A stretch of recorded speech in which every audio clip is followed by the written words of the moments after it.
So, how am I going to be flying 7 United Airlines flights for free? Well, in today's video, I'm going to tell you how I am doing it and how you too can fly for free on an airline. Let's get into it.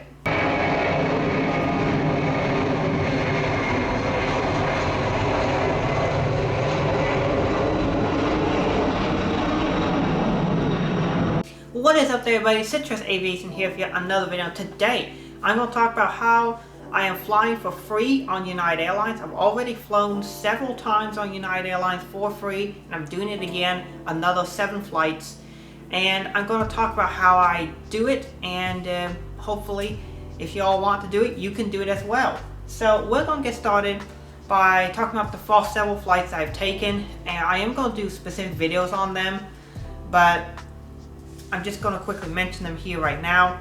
I did a trip to and from Des Moines, and then I did a trip that I was paid to do for Commute Air, which is an airline I work for. The first one, I was going back to Des Moines because I wanted to take care of some stuff to prepare my apartment lease to go up there. That lease is ending here at the end of the month, and I started leasing this place last month. But in order to do that, I had to fly back to Des Moines. So how did I get on these flights and how did I fly them for free? Well, because I work for an airline, I get flight benefits. So I work for Commute Air as an aircraft dispatcher. It's a great job, and it's definitely something I recommend getting into if you're interested in that sort of thing. It's a great job as an aviation enthusiast. It's a fairly simple work environment. It's basically just an office space, whereas some other jobs may require more physical labor and such. Being an aircraft dispatcher, at least from a physical standpoint, is a fairly easy job. It is fairly difficult mentally, as there's a lot of things you have to keep track of, and you have to be sharp and pay attention to details. However, one of the nice benefits of working for an airline is that you get flight benefits, and my flight benefits are through United Airlines, as Commute Air is a regional operator for United. So I was able to fly for free because I have free flights. Now, some airlines you get free flight benefits. There's a difference between free flight benefits and free flights. When you have a free flight benefit, only the benefits are free. The flights aren't. In my case, I get free flight benefits where the flights are free, which is great. So I can just list for a flight and fly it at no expense. If I don't make it, that's fine. It didn't cost me anything.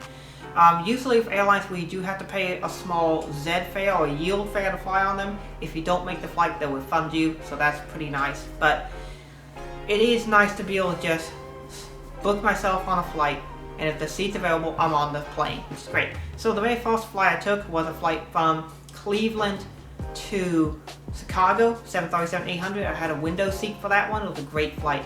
Second flight I took was from Cleveland to Des Moines. That was a 737-900. If I remember correctly, I did have a window seat in that one. I had been assigned, if I remember what that was, I was assigned a middle seat, but there was a window seat ahead of me that no one took, so I ended up moving to that one. It was an emergency exit row, which I was qualified to do. And so yeah, it was great.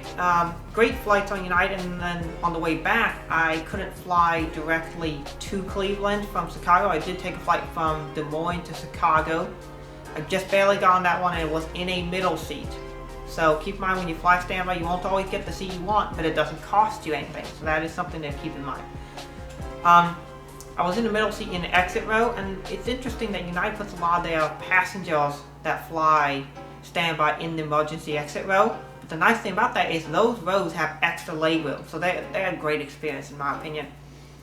However, I could not make a flight from Chicago to Cleveland because all those flights were basically sold out, or there were standbys ahead of me on the list that would make it first. So I had routed from Chicago to Boston Dulles. That ended up being on an Airbus 320, and I had a window seat on that. That was a great experience. And then I flew from Boston Dulles to Cleveland on a 737-700 window seat in premium economy. That's my first premium economy experience on United, and it was great.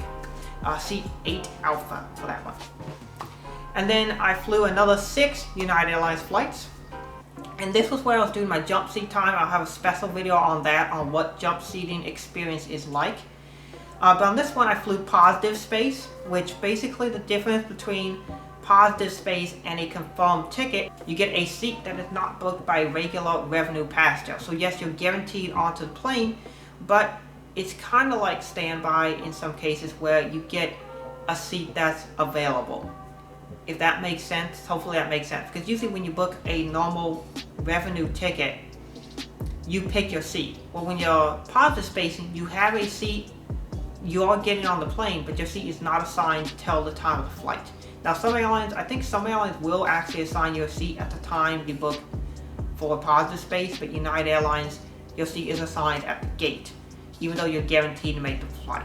So I flew from Cleveland to Houston because I was doing my jump seat flight out of Houston, and that was on a 737-700. I was in a middle seat 8 Bravo, right next to the seat I had previously on the previous flight. And so I flew that down to Houston. It was a good flight. And then I took a flight to Baton Rouge. That one was a jump seat flight where I was in the actual jump seat in the cockpit. The view was incredible. And I'll talk about that in the jump seat video. But because of some FAA regulations and United Airlines policies, I was not able to photograph or film at all during the flight. So no footage from any of the jump seat flights. But I took a flight from Houston to Baton Rouge, stayed overnight in a hotel that was paid for by the airline, the Crown Plaza Hotel in Baton Rouge. Really nice hotel. They have a great breakfast. But that was a great experience. And then I flew back to Houston with the same crew, Baton Rouge to Houston. Another fantastic experience. And then after that, I did Houston to Albuquerque and Albuquerque to Houston with another flight crew. It's really interesting that both the captain and the FO for that flight, their names were both Jeff. So I was with the Jeff crew. It was great. But that experience was good as well. The jump seat got very uncomfortable for over 2 hours. That was not a very fun experience, but it was a good experience, great long experience. And you get to see a lot of what the pilots actually do during their flights with the required jump seat time. That's basically just a thing the FAA requires dispatchers to do, as it basically helps us understand what the pilots do a lot as we have to communicate with them on a regular basis. Like, let's say they want more fuel or they have an issue, they'll call us, and since we've seen what they actually do, we get to have a better idea of what they deal with every single day. And then my last flight was positive space once again back to Houston. That was a 737-800, and I was in seat 10 Bravo. So again, a middle seat in economy plus, but it was paid for by the airline, so I didn't have to worry about that. And also another neat thing was during this 2-day trip where I flew these jump seat flights, I was getting paid my regular wage to fly on those flights. So it was actually a good experience overall. They also paid for my meals, so you just have to keep receipts, turn into financial, and they'll reimburse you. Pretty good deal in my opinion. So what are the flights I'm going to take, and how does flying standby work? So basically, when you're looking to fly standby, you go on your own website to book flights, and usually the website used for booking non-revenue travel is very similar to the regular website. It's usually a slightly different version. Some airlines is different than others. I remember when I was as a ramp agent for Delta, there was an entirely separate website for booking non-rev travel. Whereas with United, essentially their website is a mirror of the regular United Airlines website. So it's kind of interesting how those two airlines did their things differently. Each airline will do their non-revenue travel a little bit differently. But with United, I just go on there, I look at how many seats are available, and I see how many first class, how many economy seats are available, and I can see how many people are on the standby list and how many of them will be ahead of me. So I make my non-revenue decision based on that. And because of those decisions, I decide to choose an interesting routing to go from Cleveland to Des Moines, Des Moines to Cleveland.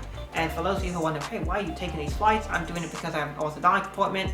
You'll see in this video on Monday, which is the first day of my travels. I have 3 flights on the date you'll see in this video. And then I have 4 flights to get back to Cleveland. And so I had a couple priorities. One, I wanted to get on flights I can make. And secondly, I wanted to book flights that had interesting aircraft. So in order to get that combination, it resulted in more flights than just going as direct as possible. So my first flight, I'm going to pull up my phone here, because that has all my flight information on it. My first flight is United Airlines flight 399. This will be Cleveland to Newark. I could have gone Cleveland to Chicago, but there weren't many seats available. Again, it's very important to find open seats. This one had the most open seats of the flights of the day that I could find, and it left nice and early in the morning at 6 a.m. This flight had 21 open seats. I could tell when I was on the 737-700. Now, of course, that will change. So maybe when I check in tomorrow for the flights, maybe there'll be, instead of 21 open seats, maybe it'll be down to 18 because a couple people booked. And maybe instead of me being the 4th in line on the standby list, I'll be the 8th in line on the standby list. So things can happen. Next flight is going to be Newark to Houston, George Bush Intercontinental. That'll be United Airlines Flight 687. This one's very exciting. This is a Boeing 767-300. It'll be my first wide-body that I've flown in 10 years, actually. My last wide-body was back in 2002 when I flew from Frankfurt to Austin Dulles on a United Airlines 777. So this will be my only second wide-body flight I've ever been on, and my first wide-body flight that I can, regularly, consciously remember and experience. So I'm really excited about that. There are currently 28 open seats available, and there are plenty of window seats, so I should be able to get a window seat on this one, which I'm really excited about. The first one may or may not get a window seat, which is fine, we'll see. But this one, I should be able to get a window seat, and a window seat in a 767. It's going to be really exciting. I'm super hyped about this. Last flight today will be Houston to Des Moines. This will be a SkyWest flight, 4742, and that'll be on 175. Currently only 3 seats available. With this one, my goal is to just make it onto the flight. Actually went up recently to 4 available seats. So I'm just going to make the flight, get to Des Moines. That's basically the priority. It's going to be dark outside anyway, so the advantage of a window seat isn't really there, because what you're going to see, not a whole lot.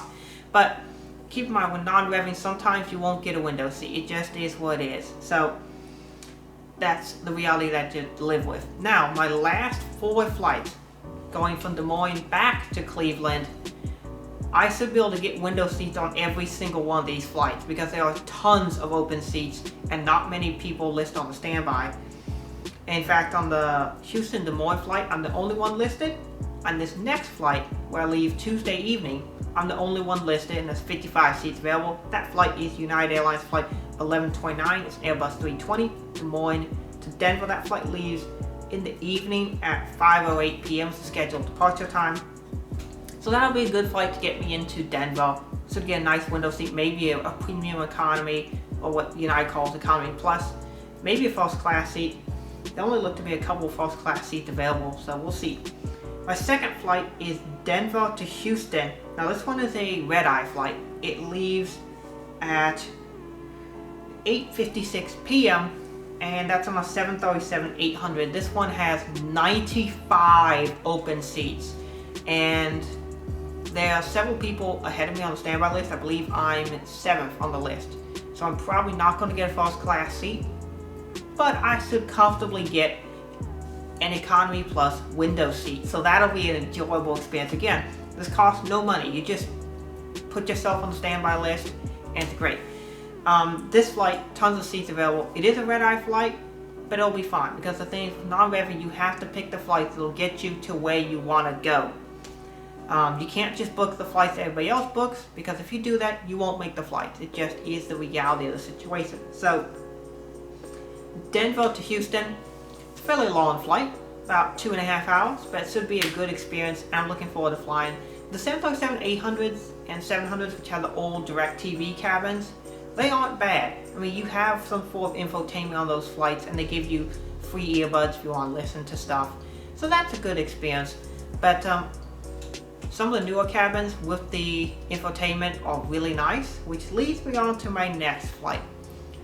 Hey, this is Citrus here with an interruption in the video because my last 2 flights changed. I was going to take a flight from Houston to Newark and then Newark to Cleveland. I was picking that route because Houston to Newark was a MAX 8 and I really wanted to fly MAX 8. Unfortunately, that's not going to work out. So instead, I'm flying Houston to Chicago on a MAX 9. Not quite as exciting as a MAX 8, but it's still something really exciting to fly on. Let me pull up the flight number here. That's United Airlines Flight 2653, MAX 9 from Houston to Chicago, and then I'm flying Chicago to Cleveland or United 2374, 737-800. So not quite as exciting as flying the MAX 8, but I'm still interested to see what a United MAX cabin is like. And I'm still trying to hunt a MAX 8 flight, so maybe some point in the future, in the near future, I'll be able to fly one. But unfortunately, this time it did not work out. The nice thing is you want to pick flights where there's plenty of open seats and where you'll get a seat. That's first priority.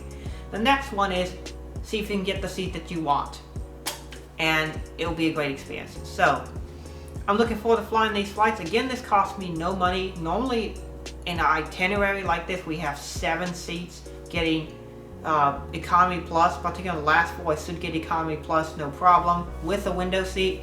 This would be about $2,000 itinerary normally, if not more. Particularly if I get a first class seat on that MAX 8. Oh, that would be so sweet. There's a chance I get a first class seat on the flight to Houston too.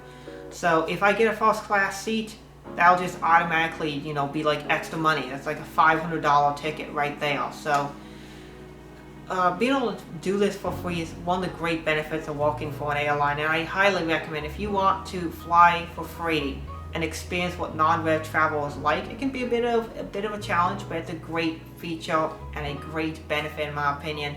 Working for an airline is totally worth it for me, and it's a great career where you can make decent pay, you can help keep the aviation industry safe and running smoothly, and you get to fly for free. It's the greatest career in my opinion.